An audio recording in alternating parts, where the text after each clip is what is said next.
Hello and welcome to Brijbala education YouTube channel. आज के इस एजुकेशनल लेक्चर में बच्चों हम शुरू करने जा रहे हैं क्लास 10 के English chapter Nelson Mandela long walk to freedom को। बच्चों इस चैप्टर को हम दो पार्ट्स में डिस्कस करेंगे। ये इस चैप्टर का पार्ट 1 वीडियो है। पार्ट 2 का लिंक आपको इसी वीडियो के डिस्क्रिप्शन में मिल जाएगा। और अगर आप इस चैनल पे नए हैं, अभी तक आपने सब्सक्राइब नहीं किया है, तो चैनल को सब्सक्राइब जरूर करें, नोटिफिकेशन बेल आइकन को दबाएं, ताकि हम जैसे ही कोई नया वीडियो आपकी क्लास के लिए अपलोड करें तुरंत उसकी नोटिफिकेशन आपके डिवाइस तक पहुंच जाए। और एक बार इस वीडियो की डिस्क्रिप्शन को भी ज़रूर से ज़रूर चेक कीजिएगा, क्योंकि इस वीडियो की डिस्क्रिप्शन में आपकी क्लास के अलग अलग सब्जेक्ट्स के चैप्टर एक्सप्लेनेशंस की प्लेलिस्ट लिंक्स दी हुई हैं, जो आपके लिए काफ़ी यूज़फुल हैं, काफ़ी वैल्यूएबल हैं। तो अगर आप चैप्टर एक्सप्लेनेशंस अलग अलग सब्जेक्ट्स की देखना चाहते हैं तो एक बार वीडियो की डिस्क्रिप्शन में दिए गए प्लेलिस्ट लिंक्स को ज़रूर से ज़रूर चेक करें। तो चलिए शुरू करते हैं। सबसे पहले बताता हूँ नेल्सन मंडेला के बारे में। देखिए, जिस तरीके से इंडिया में आज़ादी की लड़ाई के लिए हम महात्मा गांधी को एक बहुत बड़ा जो है कंट्रीब्यूटर मानते हैं, ठीक उसी तरीके से साउथ अफ्रीका में नेल्सन मंडेला को माना जाता है। ठीक है, अफ्रीकन गांधी के नाम से भी जानते हैं इंडिया में नेल्सन मंडेला को। इन्होंने बहुत बड़ा रोल प्ले किया था साउथ अफ्रीका को वाइट डोमिनेशन से जो है बचाने के लिए, आज़ादी दिलाने के लिए, एक तरीके से हम ऐसा कह सकते हैं। ठीक है, तो ये जो चैप्टर है हमारा Nelson Mandela long walk to freedom, ये उनकी ऑटोबायोग्राफी का मतलब होता है जब कोई खुद अपनी कहानी लिखता है तो उसको ऑटोबायोग्राफी कहा जाता है। तो नेल्सन मंडेला की जो ऑटोबायोग्राफी है, जो उन्होंने खुद लिखी है, उसी का एक हिस्सा है, उसी का एक एक्सट्रैक्ट है ये चैप्टर हमारा। तो इसके राइटर भी नेल्सन रोलिहला मंडेला ही हैं। तो चलिए देखते हैं। सबसे पहले इसने हमें बताया अपार्थाइड किसे कहा जाता है। अपार्थाइड या रंग भेद की नीति, जब हम स्किन कलर के हिसाब से किसी को सुपीरियर और किसी को इन्फीरियर मानने लगते हैं, इस पॉलिसी को, इस रेशियल डिस्क्रिमिनेशन की पॉलिसी को, इस रंग भेद की नीति को क्या कहा जाता है? अपार्थाइड कहा जाता है। अफ्रीका में ये अपार्थाइड काफ़ी जो है किया जाता था। ब्लैक लोगों को, जो वाइट्स हैं, वो इन्फीरियर मानते थे, अपने से नीचा मानते थे। ठीक है, नेल्सन मंडेला ने अपनी पूरी ज़िंदगी साउथ अफ्रीका को फ्री करवाने में लगा दी। ठीक है, वो अफ्रीकन नेशनल कांग्रेस का एक बहुत इंपॉर्टेंट हिस्सा थे, ये एक पार्टी थी वहाँ की। ठीक है, मंडेला ने 30 साल जेल में गुजारे अपने देश के लिए। आखिरकार 1994 में साउथ अफ्रीका में वहाँ की पुरानी सरकार ने 1994 में इलेक्शंस करवाए, और उन इलेक्शंस में नेल्सन मंडेला की जो पार्टी थी अफ्रीकन नेशनल कांग्रेस, उसको 252 सीट्स मिली 400 में से, यानी क्लियर मेजोरिटी से एक नई जो है शुरुआत हुई साउथ अफ्रीका में। ठीक है, अपनी उनकी ऑटोबायोग्राफी का नाम है लॉन्ग वॉक टू फ्रीडम। उन्होंने इसी हिस्टोरिक ओकेजन का जिक्र किया है। कौन से हिस्टोरिक ओकेजन का? जिसको द इनॉग्रेशन के नाम से जाना जाता है। द इनॉग्रेशन के नाम से किस अवसर को, किस दिन को जाना जाता है? जब साउथ अफ्रीका में डेमोक्रेटिक इलेक्शंस हुए थे। उन इलेक्शंस में ये जो अफ्रीकन नेशनल कांग्रेस है ये जीती थी, और जो वहाँ की सरकार है, जो पहले वाइट पीपल के हाथ में होती थी, वो सरकार अब चेंज होने वाली थी। ठीक है, तो इसी इवेंट को हिस्टोरिक ओकेजन या द इनॉग्रेशन के नाम से जाना जाता है, और डेट है 10 मई 1994। 10 मई 1994 को ये हुआ था। ये एक न्यूज़ आर्टिकल है उसी दौरान के एक न्यूज़पेपर का। नेल्सन मंडेला साउथ अफ्रीका के पहले ब्लैक प्रेसिडेंट बने हैं, लगभग 30 सालों के वाइट रूल के बाद। अंग्रेज़ों के 30 साल के राज के बाद पहला ब्लैक प्रेसिडेंट बने हैं नेल्सन मंडेला अफ्रीका के। मंडेला जी की अफ्रीकन नेशनल कांग्रेस ने 252 सीट्स जीती हैं 400 सीट्स में से, साउथ अफ्रीका के पहले डेमोक्रेटिक इलेक्शंस में। पहले इलेक्शंस हुए थे जो फ्री एंड फेयर हुए थे साउथ अफ्रीका में। जो इनॉग्रेशन सेरेमनी है, यानी जो नए मिनिस्टर्स बनने वाले हैं, जो नई सरकार आने वाली है, इसकी जो स्टार्टिंग की सेरेमनी है वो यूनियन बिल्डिंग्स के एम्फी थिएटर में होगी।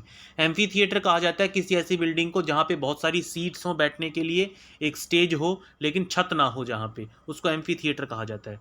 प्रिटोरिया जगह का नाम है। प्रिटोरिया में यूनियन बिल्डिंग्स के एम्फी थिएटर में एक सेरेमनी होने जाने वाली थी, स्वीयरिंग इन सेरेमनी, शपथ ग्रहण समारोह होने वाला था, जो नए प्रेसिडेंट और मिनिस्टर्स बनने वाले हैं उनका।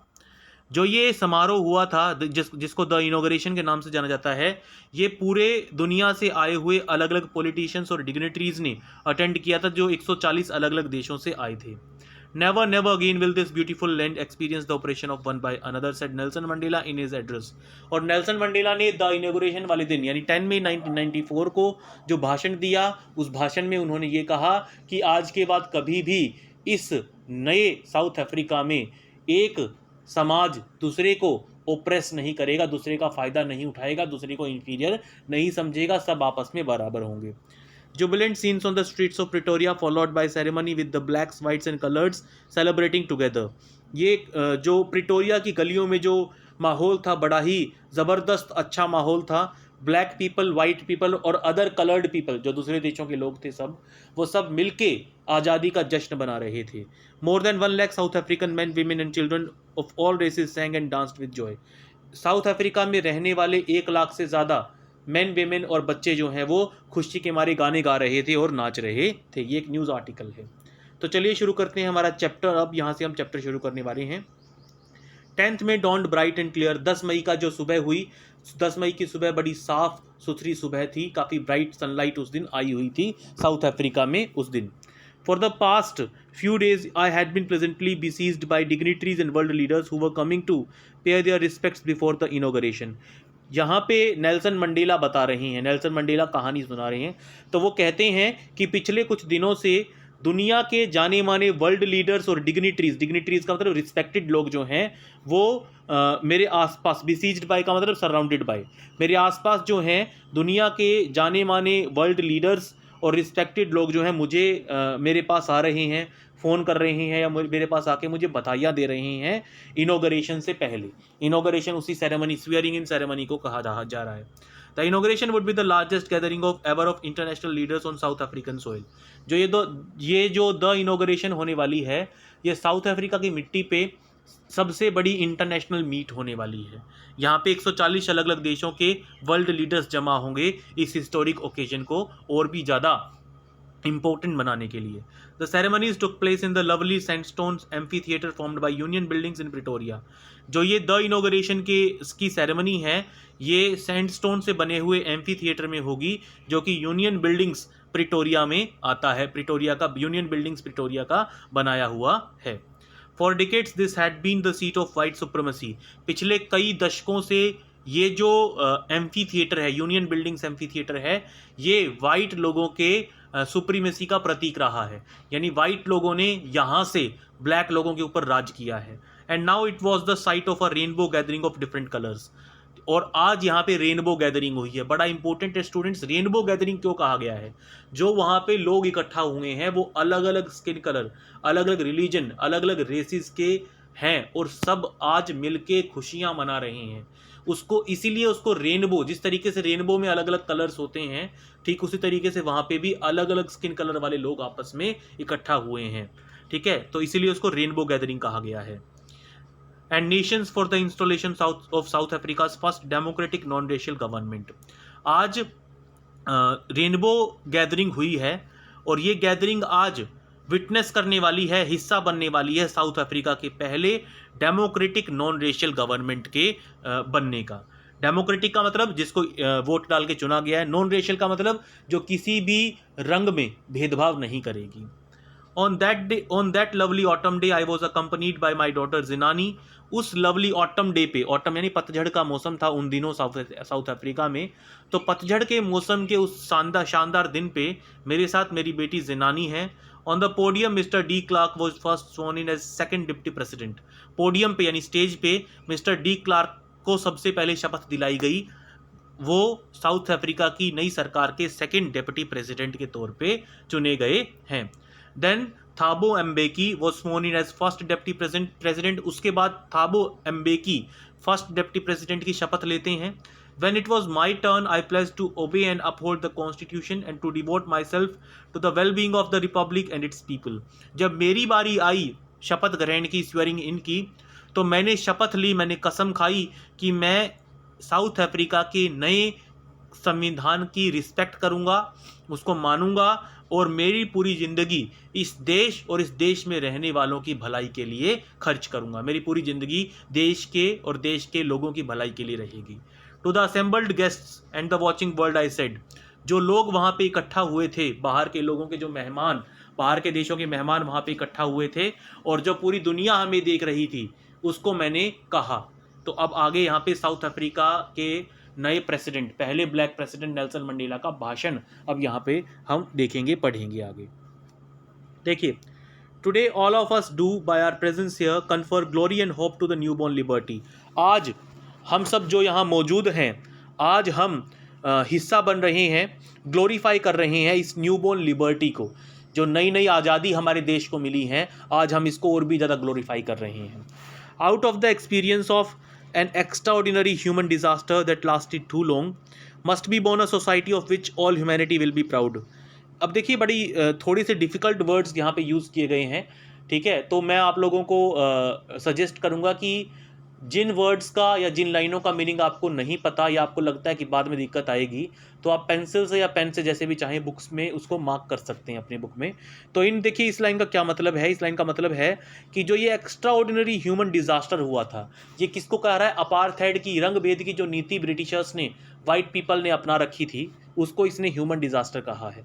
कि ये जो अपार्थाइड की पॉलिसी हमने, दर्दनाक पॉलिसी का हमने जो अनुभव किया है, जो बहुत लंबी चली, ठीक है, उसके ख़त्म होने के बाद हम एक ऐसा समाज बनाएंगे, एक ऐसी सोसाइटी बनाएंगे जिस पे पूरी दुनिया प्राउड महसूस करेगी, पूरी दुनिया गर्व महसूस करेगी, ठीक है। मतलब बहुत लंबे समय तक हमने एक डिज़ास्टर वाले एरिया में, इलाके में हम रहे हैं, और अब उससे जब हम बाहर निकले हैं, हमें बाहर निकलने का मौका मिला है, तो हम एक ऐसी सोसाइटी बनाएंगे जिसके ऊपर पूरी दुनिया गर्व करेगी।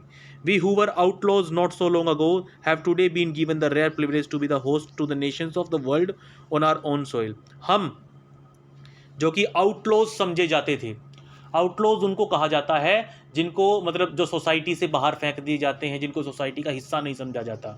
दरअसल हुआ क्या था, जब साउथ अफ्रीका में वाइट गवर्नमेंट थी, तो बहुत से देशों ने ब्लैक पीपल के साथ डील करना बंद कर दिया था। ब्लैक पीपल को वो आउटलॉज मानते थे। तो क्या कह रहे हैं नेल्सन मंडेला यहाँ पे? हम लोग जिनको ज़्यादा पुरानी बात नहीं है कि आउटलॉज समझा जाता था, आज हमें रेयर प्रिविलेज मिली है, आज हम प्रिविलेज महसूस कर रहे हैं, ठीक है। आज हम प्रिविलेज महसूस कर रहे हैं कि आज हम अपनी मिट्टी पे दुनिया के वर्ल्ड लीडर्स को बुलाने का, उनकी खातिरदारी करने का मौका मिला है। We thank all of our distinguished international guests for having come to take possession with the people of our country of what is after all a common victory for justice, for peace, for human dignity। आज हम welcome करते हैं हमारे international मेहमानों का, ठीक है, कि उन्होंने हमारी कंट्री के साथ भागीदारी की है एक कॉमन विक्ट्री में। यानी यहाँ पे नेल्सन मंडेला क्या कहते हैं कि जो ये साउथ अफ्रीका में आज हो रहा है, ये सिर्फ साउथ अफ्रीका की जीत नहीं है, ये पूरी दुनिया की जीत है। ये इंसाफ की, शांति की, ह्यूमन डिग्निटी की, इंसानियत की जीत है ये, ठीक है। वो क्या कहते हैं कि साउथ अफ्रीका में जो डेमोक्रेटिक इलेक्शंस होके वाइट रूल ख़त्म हुआ है और एक इक्वलिटी वाला रूल, लिबर्टी वाला रूल शुरू हुआ है, उससे वो सिर्फ हमारी जीत नहीं है, सिर्फ अफ्रीकन कांग्रेस की जीत नहीं है, वो इंसाफ की जीत है, वो इंसानियत की जीत है, वो शांति चाहने वालों की जीत है। यानी एक इंटरनेशनल विक्ट्री है, ये सिर्फ हमारी विक्ट्री नहीं है। We have at last achieved our political emancipation. आखिरकार हम पॉलिटिकली फ्री हो गए हैं। इमेंसिपेशन का मतलब होता है फ्रीडम पा लेना। We pledge ourselves to liberate all our people from the continuing bondage of poverty, deprivation, suffering, gender and other discrimination. हम लोग शपथ लेते हैं कि हम अपने लोगों को आज़ादी दिलाएंगे गरीबी से। डेप्रिवेशन का मतलब होता है जब हम किसी चीज़ से वंचित रह जाते हैं, जब हमें हमारा अधिकार नहीं मिलता। सफरिंग यानी दुखों से, जेंडर डिस्क्रिमिनेशन से और हर तरह के भेदभाव से हम अपने देश की जनता को मुक्ति दिलाएंगे, ठीक है। Never never and never again shall it be that this beautiful land will again experience the oppression of one by another. आज से आने वाले सालों में कभी भी ऐसा नहीं होगा कि साउथ अफ्रीका की इस मिट्टी पे एक कम्युनिटी दूसरे के ऊपर ऑपरेशन करेगी, दूसरे का फ़ायदा उठाएगी, दूसरे को दबाएगी, दूसरे को डिस्क्रिमिनेट करेगी। ऐसा आगे आने वाले सालों में कभी नहीं होने वाला। यानी एक तरीके से नेल्सन मंडेला क्या कहना चाह रहे हैं कि बेशक वाइट लोगों ने बहुत सालों तक हमारे ऊपर अत्याचार किए, हमारे साथ भेदभाव किया, हमारा फ़ायदा उठाया, हमारा एक्सप्लॉयटेशन किया, लेकिन हम बदले में ऐसा नहीं करेंगे, ठीक है। जो वाइट पीपल हमारे देश में रहना चाहते हैं वो रह सकते हैं, हम उनको इक्वलिटी के साथ ट्रीट करेंगे, और ऐसा नहीं है कि हम उनसे बदला लेने के लिए अब उनका शोषण शुरू कर देंगे, ऐसा हम नहीं करेंगे। The sun shall never set on so glorious human achievement. जो ये बेहतरीन ह्यूमन अचीवमेंट है, यहाँ पे कभी सूर्य अस्त नहीं होगा, यानी ये अचीवमेंट हमेशा बनी रहेगी। Let freedom reign, God bless Africa. भगवान करे कि हमेशा आज़ाद रहे हमारा देश, ठीक है, भगवान हमारे देश को आशीर्वाद दे, ऐसा वो कहते हैं, ठीक है। A few moments later, we all lifted our eyes in awe as a spectacular array of South African jets, helicopters and troop carriers roared in perfect formation over the Union buildings. अगले कुछ पल में हमने अपनी आंखें आसमान की तरफ उठाई, क्योंकि जो साउथ अफ्रीका के जेट्स थे, ठीक है, साउथ अफ्रीका के फाइटर जेट्स थे, उन्होंने बड़ा शानदार नज़ारा, स्पेक्टेकुलर एरे का मतलब है शानदार नज़ारा बनाया था आसमान में, शानदार फॉर्मेशंस बनाए थे उन्होंने आसमान में। किसने बनाए थे? साउथ अफ्रीकन जेट्स ने, हेलीकॉप्टर्स ने, ट्रूप कैरियर्स होते हैं सेना को और सेना के सामान को ले जाने वाले। उन्होंने बड़ी परफेक्ट फॉर्मेशन बनाई थी यूनियन बिल्डिंग्स के ऊपर, जहां पे वो द इनॉग्रेशन की सेरेमनी हो रही थी। It was not only a display of pinpoint precision and military force but a demonstration of the military's loyalty to democracy. ये जो आसमान में मिलिट्री और एयरफोर्स अपना वो दिखा रही थी, ये सिर्फ प्रेसिजन ही नहीं थी, ये सिर्फ फोर्स ही नहीं थी, मतलब ये तो वो दिखा ही रहे थे कि हम लोग अपने देश की सेवा के लिए तैयार हैं, हम पावरफुल हैं, हम बिल्कुल प्रिसाइसली काम कर सकते हैं।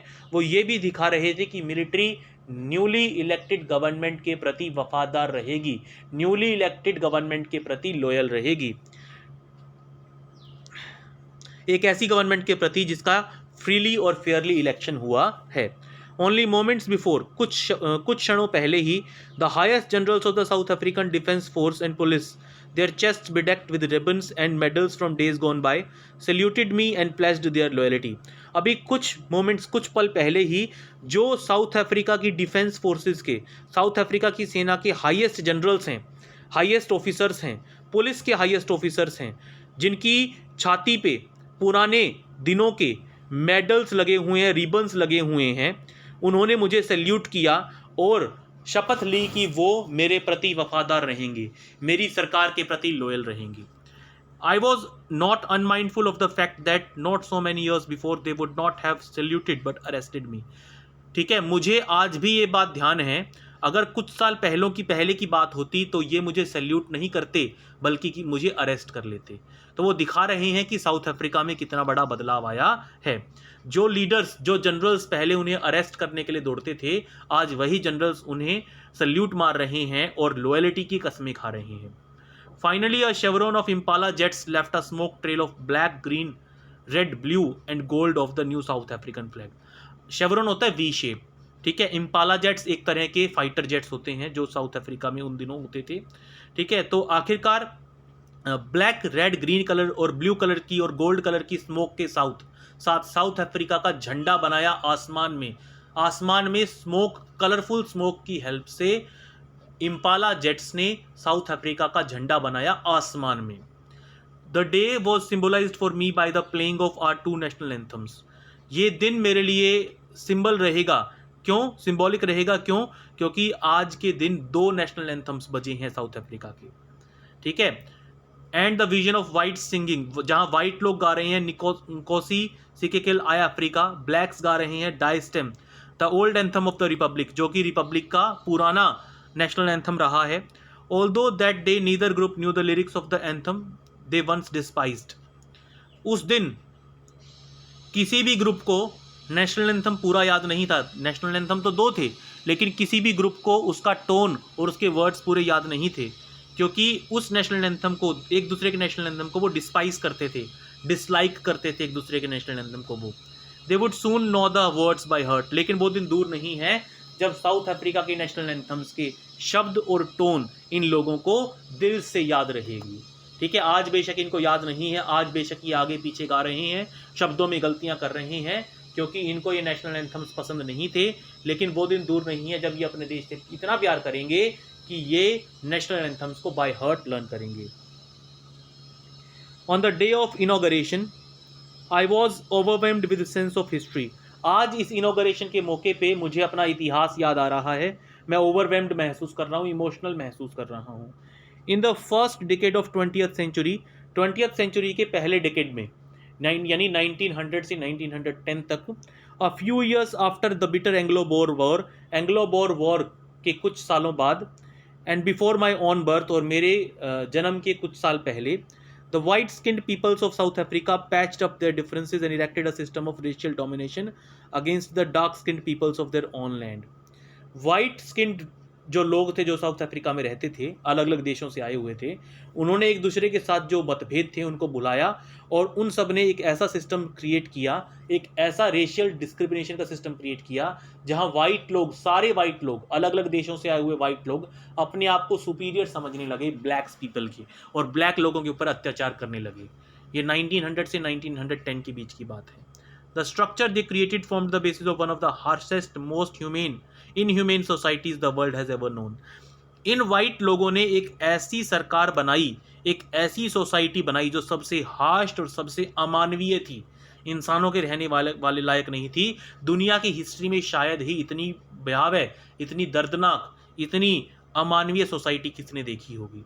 Now in the last decade of 20th century, और अब जब हम 20th सेंचुरी के आखिरी दशक में खड़े हैं, यानी 1994 की बात चल रही है, ये 1990 से 2000 के बीच को लास्ट दशक कहा जाएगा, लास्ट डिकेड कहा जाएगा 20th सेंचुरी का।